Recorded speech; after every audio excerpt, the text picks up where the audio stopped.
What's up, everybody? This is Brenton Brown from Forza Tuning and Performance, and what we have here is a 2020 Tesla Model 3 Performance, okay?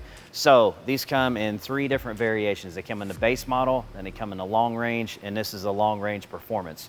So we're gonna do a little walk around this car, and we're actually gonna take this car out and I'm gonna drive it. So as far as Tesla experience, I have only ridden in 2 Teslas ever. I've never actually driven one. I've driven a P85D, and that was back when that was the top car. And then I've rode in a Model X for a very short amount of time. So this will be the first Model 3 I've ever sat in, first Tesla that I've ever driven. So I'm kind of excited about this. This is not a car that we normally get in here. So not only am I gonna drive this, but we're actually going to line this up against the Demon Hawk, which is a 2018 Trackhawk with our Stage 4R package, and it's got the Demon swap blower on it. So we're gonna see how the two compare. Obviously, everybody knows that Tesla is incredibly fast off the line. Their traction control system is very state-of-the-art. Basically, the wheels have literally no slip, even with street tires. So the Demon Hawk, it also has street tires on it. So we're not gonna do drag radials. We're gonna try to make it as fair of a comparison as we can. We're gonna make sure that the battery is fully charged. There's a fast charge station right around the corner. So it'll be a full battery and as even as it can be, just to see how they line up and if the Trackhawk gets killed by the Tesla or not. All right, so we're in this Tesla Model 3. We're giving a little ride around, an impression, see what it's like. He's got plenty of battery in here, so I'm gonna take it on the road and see how this launches and see what I think it's gonna do compared to the Demon Hawk. I do love these Teslas, they're super cool cars. So this is the Model 3 Performance. So they have a base Model 3 and then a Model 3 long range and then a Model 3 long range performance. So this is the fastest Model 3 in the lineup.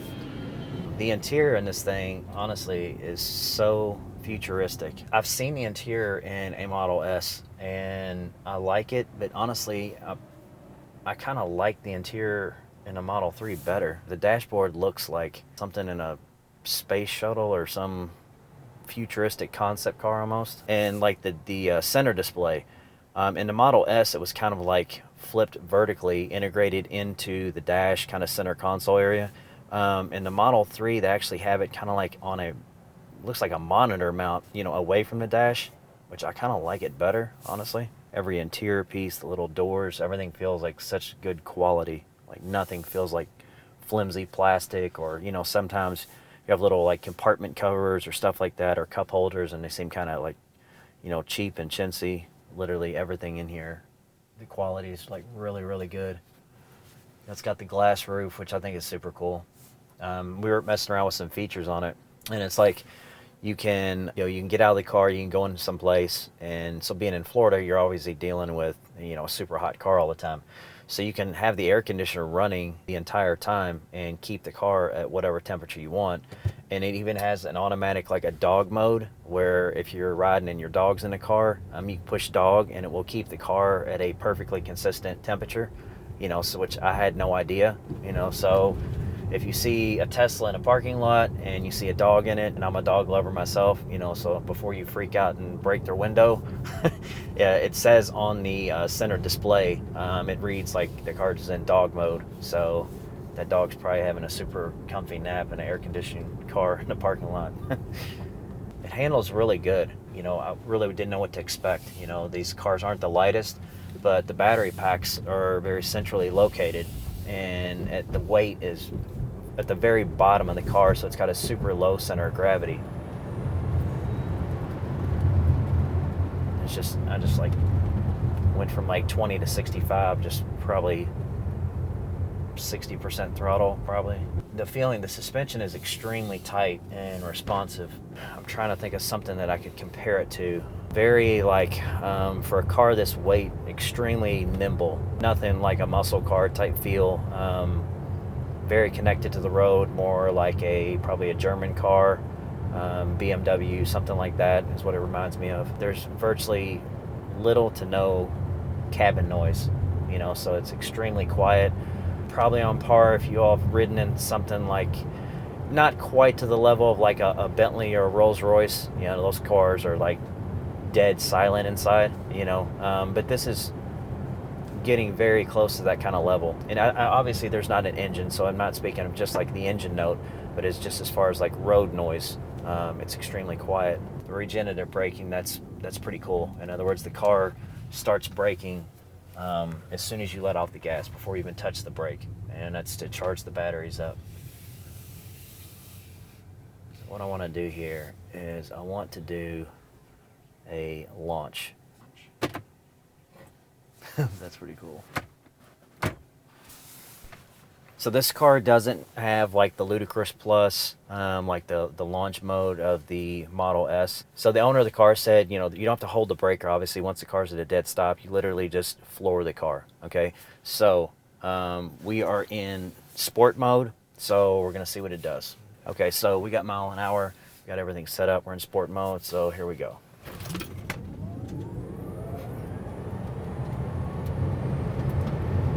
There's 80 miles an hour. So we could probably look at the camera footage to see what that is. That's pretty quick. You know, he's got, it looks like the battery is less than 50%. Let me see, it'll probably tell me. The owner of the car could probably tell me, but I'm looking at like a little battery gauge. It looks like less than 50%, but it is in the green. He says that you have full power until the battery shows yellow, and then you're in a reduced power mode. I'm gonna do it one more time just for the hell of it, since I got to. You know, a couple things that I really like about this are the traction control is literally like so advanced. So it came up and I looked around on the display, and he's got regular stock street tires on this thing. Now, what comes on it stock, and they are at 44 psi. Okay, I can launch this, and the roads are a little damp. I mean, it's barely sprinkling out here.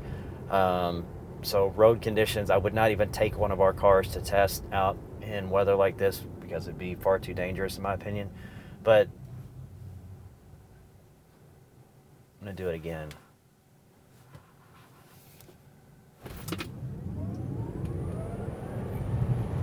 That's 60 miles an hour.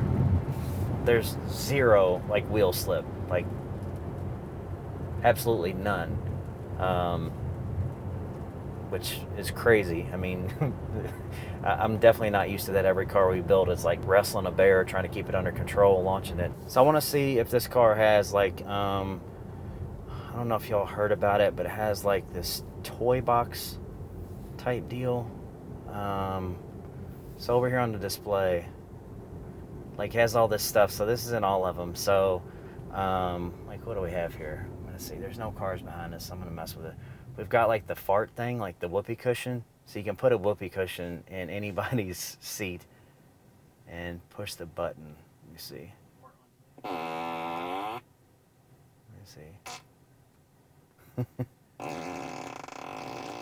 That's ludicrous fart.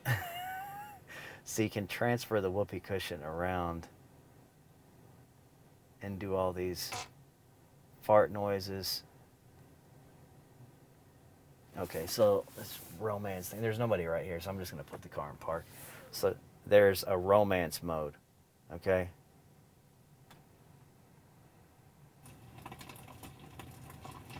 So it's like a fire burning on the screen. Oh, now we even get some music. Oh, God, we can do, what is it, Sketchpad? Yeah, you can do all this crazy shit. This would be cool if you're like a kid, like waiting on your parents.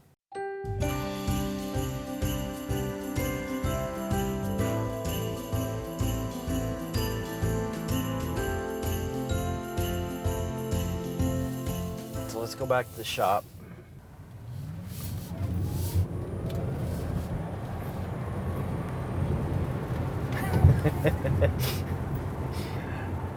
The speed's pretty cool. I mean, this isn't even the fastest, you know, this is the fastest Model 3, but it's the slowest Tesla model that's out. So we're gonna see how this Trackhawk stands up against a Tesla.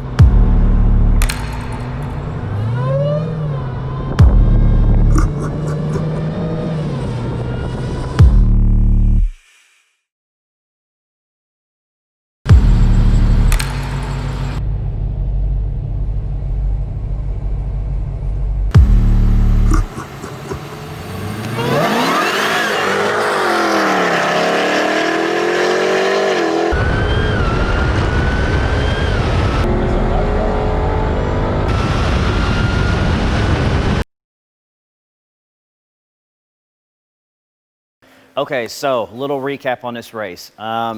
We had this scheduled in, and the guy with the Tesla was nice enough. We've been fighting this weather storm down here. So he came by, and the stuff that you see, we've actually had to combine it into 2 different times. You know, he came by once, and weather was not cooperating, so we did part of the video for y'all. He was nice enough to come back again, and you know, it was like clouds, thunderstorm, lightning. So we went out there and we got 1 run in, basically lined up as fast as we could. We got back to the shop, and within 2 minutes it started torrential downpour.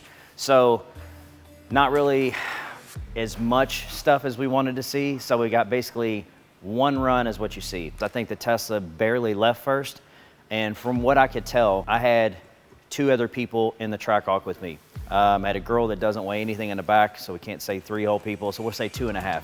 It's me, I'm about 190 pounds, and I had a guy in the front seat, maybe 200 pounds probably, okay? Tesla driver, he stopped at a quick charger, so it's full charge. He had whatever he could, and it was just him as the driver in the car. For me, looking from the side, it looked like he was pretty dead on. Like initially, like jumped, and we kind of held. And the Trackhawk pretty much spins all 4 wheels until about around 60 mile an hour probably. And then it finally hooks up. So at that point, as soon as it hooked up, it started passing him pretty easily. What we're gonna do, I think, is the Trackhawk, the tires that are on the Trackhawk they've been on there for a while. They're Michelin's, they're kind of hard, they're not in the best shape at this point. So what we're gonna do is, I think we're going to change the tires out, or we might put 20-inch rims on it. And we have a set of Mickey Thompson ET Street drag radials for it, the 305 3520s. So I think what we're gonna do is do a rematch where we can at least get a couple different runs in, because what I actually wanted to show you all, the intentions was to do like 3 runs against the Tesla, okay? Just to kind of highlight that, you know, the Tesla performance is gonna be repeatable up until the point where the battery charge gets so low that it's down on power, but that's gonna be a long time. The Trackhawk, however, is going to suffer from heat soak, okay? So you have to take the results you see kind of with a grain of salt. So that basically sums it up. So we're gonna come out with a series of these Tesla videos versus the Trackhawk. So if you're interested in this and you wanna make sure you subscribe, hit the notification bell, and you're gonna see these being released in the next few weeks coming up. All right, guys, so this wraps up our Tesla Model 3 Performance versus the Demon Hawk video. I found this super interesting. I really love the car. You know, honestly, I can't say enough about the technology and everything else. But so hopefully this is a comparison. If you all are wanting to know which one's faster or, you know, how close they are, hopefully this shows you all just roughly how they stack up against each other. So again, see you guys next time.